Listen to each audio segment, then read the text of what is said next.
Good evening class.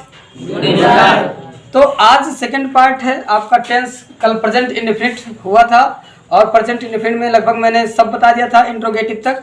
Interrogative का last मैंने बताया था इंट्रोगेटिव सेंटेंस WH टाइप, जिसका मैंने फार्मूला बता करके छोड़ दिया था और आप लोगों से कहा था कि जो है इसका एग्जाम्पल एक बना लेना है ना। आज जो है नया सेंटेंस है present continuous tense. Present continuous tense का हिंदी होता है वर्तमान जारी काल।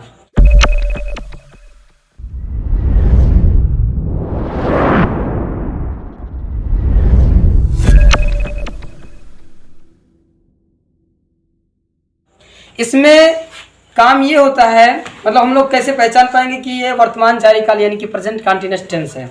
मतलब इससे ऐसे पता चलता है कि कोई काम वर्तमान समय में यानी कि प्रेजेंट टाइम में यदि लग रहा है कि जारी है, चल रहा है वो काम, जैसे सोहन खाना खा रहा है, वह विद्यालय जा रहे हैं, हम जो है घूम रहे हैं, इस तरह के सेंटेंस से ये पता चलता है कि ये काम भी जारी है। और यदि काम जारी है तो उसको जो है प्रेजेंट कंटीन्यूअस टेंस कहते हैं।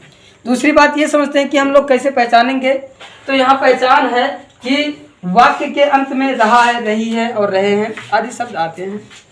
ठीक है, इसमें एक चीज़ इम्पॉर्टेंट है, सभी लोग ध्यान दें।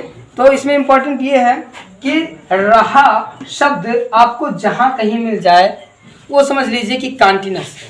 किसी से समझ जाओगे, रहा शब्द यदि कहीं आपको मिल जाए तो आप समझोगे कि वो कंटीन्यूअस है, और यदि लास्ट में उसके है तो इससे पता चलता है कि वर्तमान है से पता चलता है कि प्रेजेंट है, क्योंकि जिन वाक्यों के अंत में है, हूँ, हो आदि शब्द आता है उसको प्रेजेंट टेंस कहते हैं।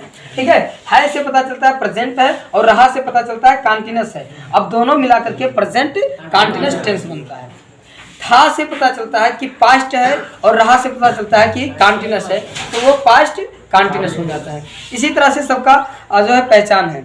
और अगर पहचान छोटा ये देखा जाए प्रेजेंट का पहचान, तो प्रेजेंट का पहचान है कि लास्ट में है, हूँ, हो आदि शब्द आता है तो उससे पता चलता है कि ये प्रेजेंट टेंस में है।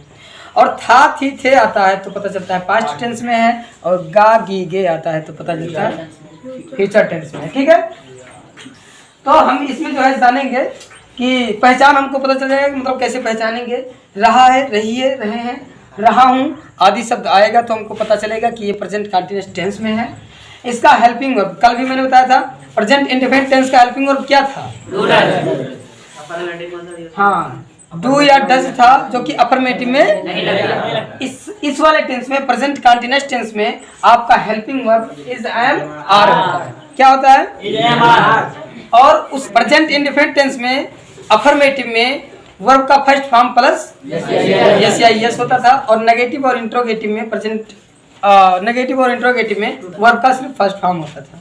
उसमें डू या डज का प्रयोग किया जाता था नेगेटिव और इंट्रोगेटिव में, जबकि अफर्मेटिव सेंटेंस में डू या डज का प्रयोग नहीं किया जाता था। अच्छा, उसमें रूल था, चलो छोड़ो। लेकिन इसमें देखो कि इज एम आर होता है आपका हेल्पिंग वर्ब, और मेन वर्ब जो होता है वो आपका वर्ब का फर्स्ट फॉर्म प्लस आईएनजी। इसमें ये नहीं कहूँगा कि अफर्मेटिव में ये लगेगा, नेगेटिव में वो लगेगा, ऐसा कोई रूल नहीं है। ये अफर्मेटिव, नेगेटिव, इंट्रोगेटिव सब में लगेगा, ये भी अफर्मेटिव, नेगेटिव, इंट्रोगेटिव सब में लगेगा। ठीक है, अब इस तरह से यदि हमको फार्मूला क्रिएट करना है, जैसे कि मैंने कल भी बताया था आप लोगों को प्रीवियस वीडियो में कि जो है किसी अफर्मेटिव का यदि फार्मूला क्रिएट करना है तो क्या करना होता है, दैट्स वेरी सिंपल कि आप सब्जेक्ट लिख दो और ऐसे ऑब्जेक्ट लिख दो। अच्छा, थोड़ा सा समझ लेते हैं कि ये सब्जेक्ट है, यस माने सब्जेक्ट होता है, यस माने सब्जेक्ट होता है, वो माने ऑब्जेक्ट होता है, और बी माने वर्ब होता है। सब्जेक्ट माने कर्ता होता है, कर्ता किसको कहते हैं? जो काम को करे। ऑब्जेक्ट माने कर्म होता है, जिसके साथ में काम करे। कर्ता जिसके साथ में काम करे उसको ऑब्जेक्ट कहते हैं, और वर्ब माने काम होता है, काम माने क्रिया होता है ना।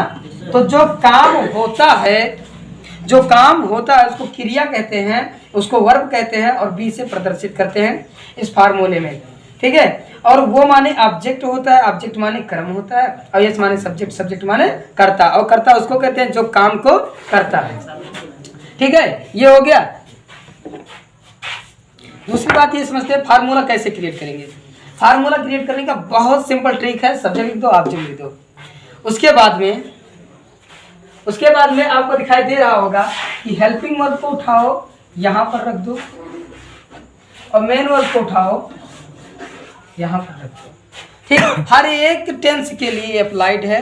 हेल्पिंग वर्ब को यहाँ, मेन वर्ब को यहाँ रख देंगे, आपका फार्मूला रेडी, कुछ नहीं करना है। हेल्पिंग वर्ब क्या है? Is am are. क्या है? Is am are. और मेन वर्ब क्या है? वर्ब का first form plus ING, plus लगा दो। ठीक है, प्लस लगा दो।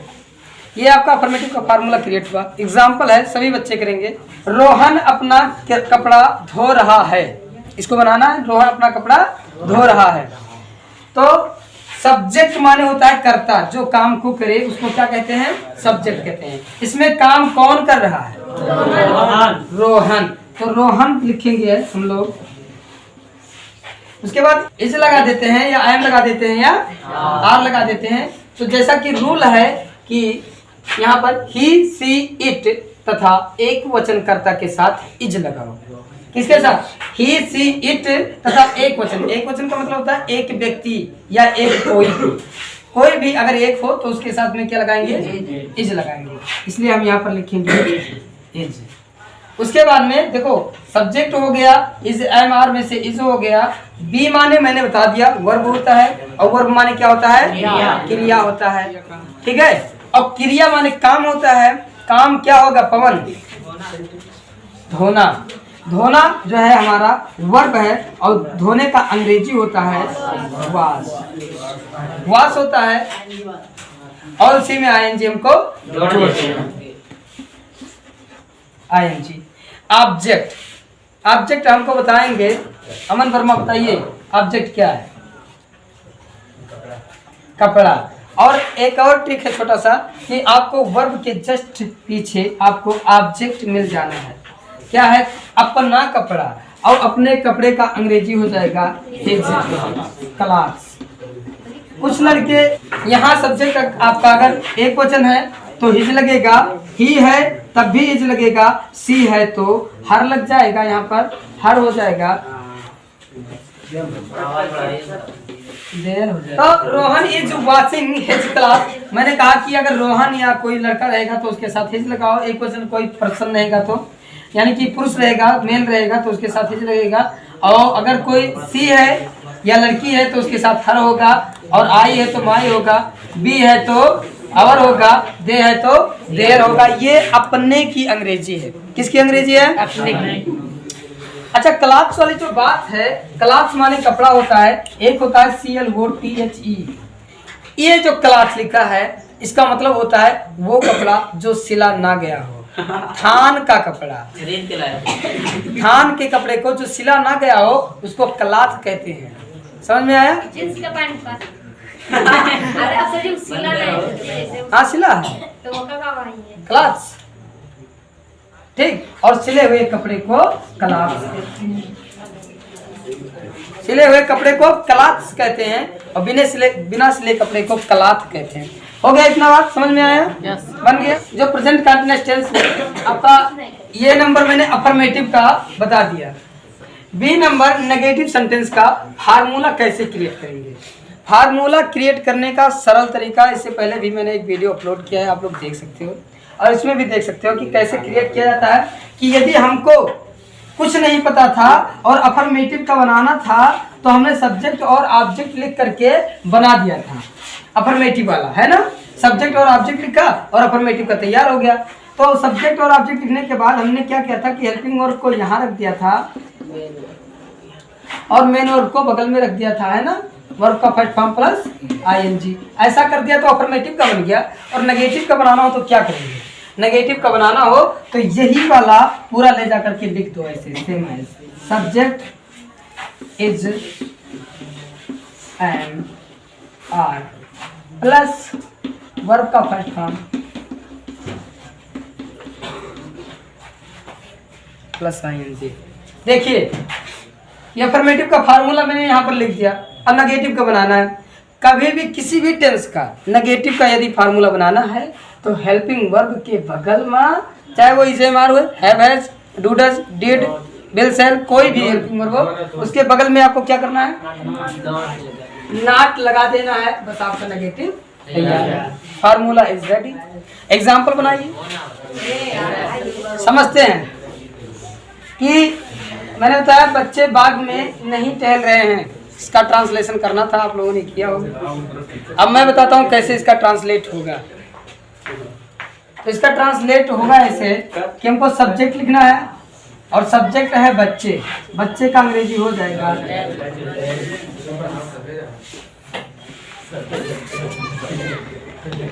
The children is am are. Is am are मैंने बताया कि इज जो है एक वचनकर्ता के साथ, आर बहुवचनकर्ता के साथ और आई एम जो है वो आई के साथ यूज होता है। अब इसमें बच्चे जो है वो बहुवचन करता है, इस नाते से यहाँ पर आर का प्रयोग होगा। उसके बाद नाट लिखा है, नहीं शब्द होने के कारण यहाँ पर नाट लिखेंगे। और बी माने वर्ब, वर्ब मीन्स क्रिया होता है और क्रिया है टहलना, मतलब जो काम है वो क्या है, टहलना है। इस नाते से टहलने की अंग्रेजी क्या होती है, वॉक होती है। टहलने की अंग्रेजी हो जाएगी वॉकिंग। और बगीचे में यानी कि बाग में इन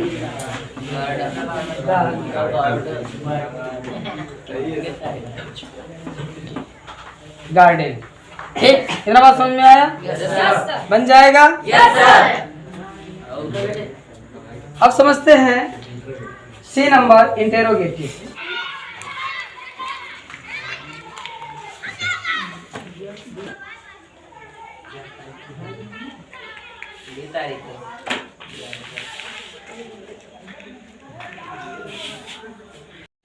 तो इंटरोगेटिव सेंटेंस एसनो टाइप। इंटरोगेटिव सेंटेंस को दो भागों में विभाजित करके बताऊंगा ताकि समझ में आए। एसनो टाइप किसे कहते हैं? एसनो टाइप वह सेंटेंस होता है जो क्या शब्द से शुरू होता है, ऐसा मैंने प्रेजेंट इंडेफिनिट में बताया था। और क्या शब्द से यदि शुरू होता है तो उसका अंग्रेजी जो है हेल्पिंग वर्ब से शुरू करते हैं और क्या शब्द की अंग्रेजी नहीं लिखी जाती है।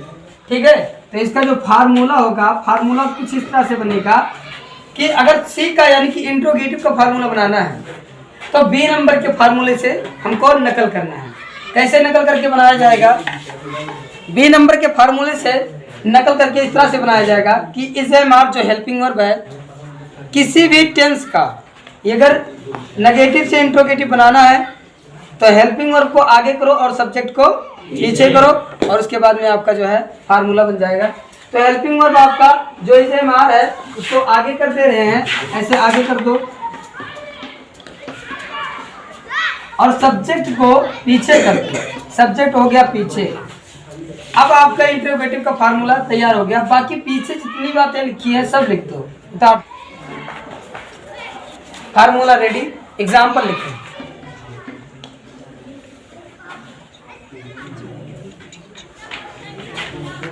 क्या अध्यापक हमें अंग्रेजी पढ़ा रहे हैं? तो इसमें जो हमको पहले लिखना है इज एम या आर। ठीक है, इज एम आर तीनों में से एक यूज करना है। तो हम जो क्या यूज करेंगे, अगर हमको नहीं पता है तो पहले सब्जेक्ट लिखेंगे। सब्जेक्ट हमारा है अध्यापक। अध्यापक का अंग्रेजी होता है द टीचर। अब द टीचर जो है वो एक वचन करता है यानी कि सिंगुलर नाउन है। एक वचन करता है यानी कि सिंगुलर नाउन है और सिंगुलर नाउन के साथ क्या यूज किया जाता है? इज।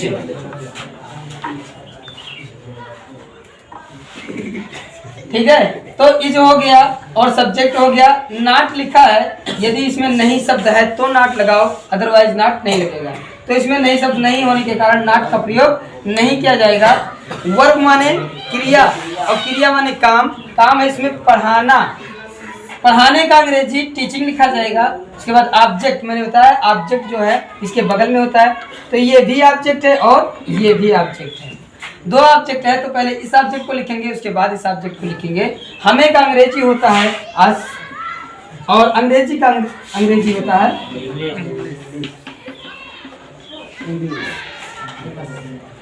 ठीक है, ये हमारा इंट्रोगेटिव सेंटेंस एसनो टाइप क्लियर। इसके बाद आप लिखेंगे D number interrogative sentence W H type.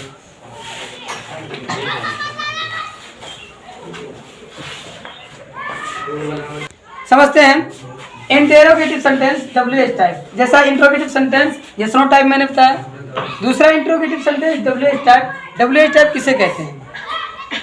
W H type जो होता है जिन वाक्यों के बीच में कब, कहाँ, कैसे, क्यों आदि वर्ड आता है उसको WH टाइप कहते हैं। हिंदी अंग्रेजी में what, where, when, who, why, whom, ये इन शब्दों से स्टार्ट होता है। ठीक है, इसको WH टाइप कहते हैं। इसका फार्मूला कैसे बनेगा? फार्मूला इसका बहुत ही साधारण है। ये स्नो टाइप का फार्मूला आप ऊपर लिख दो, ठीक है, और उसके बाद आपका बन जाएगा। जैसे कि इंट्रोगेटिव सेंटेंस स्नो टाइप का फार्मूला मैंने ऊपर लिख दिया है। उसके बाद में आगे यदि आप WH वर्ड का मतलब होता है what, where, when, who, why आदि वर्ड को इस्तेमाल कर लें, उसी को WH वर्ड कहते हैं। उसी को WH वर्ड कहते हैं। कैसे कि अगर यहाँ हम लिख देते हैं WH, तो इसका मतलब ये है, WH का मतलब ये है कि आपने what, where, when, who, why आदि शब्दों को लिखना है। एग्जाम्पल है वह बच्चा क्यों रो रहा है। अब इसको आप सॉल्व करिए। इसका ट्रांसलेशन अब हम बनाते हैं। वह बच्चा क्यों रो रहा है। ठीक है, इसको समझते हैं। आपको पहले WH वर्ड लिखना है। अब WH वर्ड का मतलब ये होता है, मैंने पहले बता दिया, कब, कहाँ, कैसे, क्यों आदि वर्ड को WH वर्ड कहा जाता है। इसमें क्यों वर्ड है, इसी को WH वर्ड कहते हैं। अब देखो, क्यों का अंग्रेजी होता है वाई। अब वाई जो है WH से, WH वर्ड नहीं है क्योंकि ये भी WH से शुरू है। व्हाट हो गया, where, when, who, why, whom, ये सारे वर्ड्स WH से शुरू होते हैं, इसीलिए इसको WH वर्ड कहा जाता है। ठीक है, अब WH वर्ड हो गया। इज, एम, आर तीनों में से कोई एक शब्द लिखना है। ठीक है, तो हमको पता है कि बच्चा एक वचन है, इस नाते से इज प्रयोग किया जाएगा। उसके बाद में सब्जेक्ट हमारा है। सब्जेक्ट आपका वह बच्चा है। क्या है? वह बच्चा। सब्जेक्ट हमारा वह बच्चा है, तो वह बच्चा की जो अंग्रेजी होती है वो होता है दैट बॉय। क्या होता है? दैट चाइल्ड कर सकते हो। क्या कर सकते हो? दैट चाइल्ड माने वह बच्चा। यदि आपने लिखा है ही चाइल्ड तो गलत। ही चाइल्ड नहीं, दैट चाइल्ड मतलब वह बच्चा, दिस चाइल्ड मतलब यह बच्चा, दो चिल्ड्रेन मतलब वह बच्चे, और दिस चिल्ड्रेन मतलब ये बच्चे। यहाँ ही प्रोनाउन है और चाइल्ड बच्चा है, तो ही और चाइल्ड दोनों नहीं एक साथ हो सकते। ठीक, तो वह बच्चा का जो अंग्रेजी होगा वो होगा that child. Why is that child, और नॉट शब्द का प्रयोग हम नहीं करेंगे। उसके बाद लिखा है वर्ब है रोना। रोना का अंग्रेजी होता है क्राई। ING लगा देते हैं। कुछ लड़के बीप और क्राई दोनों लिखे हैं, मतलब बीप कुछ लड़के लिखे हैं, कुछ लड़के क्राई लिखे हैं। बीप और क्राई में क्या अंतर है? क्राई मतलब होता है जोर जोर से चिल्लाकर रोना, और बीप का मतलब होता है धीरे धीरे रोना। सुसुकना नहीं होता है, धीरे धीरे रोना होता है। और बीप का मतलब धीरे धीरे रोना होता है, और क्राई मतलब चिल्ला के रोना होता है। दो तरह से रोया जाता है। एक तरह का सॉब होता है। सॉब मतलब सुस्की। कुछ बच्चे सुस्की लेकर के रोते हैं, उसको सॉब बोलते हैं। सो भी सॉब। ठीक है, यहाँ हमारा ये खत्म हुआ। कुछ एक्सरसाइज देता हूँ, अभी आप लोगों को करना है। ये एक्सरसाइज है, सभी को होमवर्क के रूप में करना है।